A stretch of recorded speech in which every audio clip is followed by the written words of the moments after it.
The Nazi fugitive dubbed Dr. Death is said to have spent his last 30 years in Egypt, some of them at this Cairo hotel. Aribert Heim's fate after his wartime past as a sadistic killer of inmates at the Mauthausen concentration camp was a mystery. Now an investigation by German broadcaster ZDF and the New York Times suggests he died from cancer in Egypt in 1992. A ZDF documentary says he fled to Cairo to escape war crimes investigators. He called himself Ferdinand Heim, and he converted to Islam during the early 1980s, assuming the name Tariq Farid Hussein. On his death, he was buried in a pauper cemetery where graves are freed up after only a few years.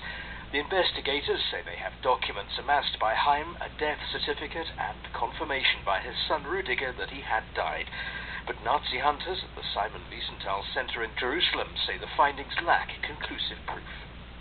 There's no grave, there's no body, we can't do any DNA testing, and remember that there are people like his family who have a vested interest in convincing us that Heim is no longer alive. At Mauthausen, Dr. Death is said to have killed hundreds of inmates by performing surgery without anesthetic and injecting petrol into their hearts. Among the local traders of Cairo, unaware of his past, some remember him almost fondly.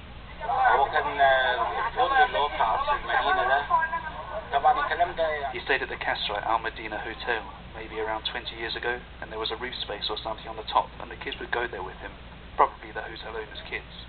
They played with ping pong balls, and when the balls fell down here, he would come and get them.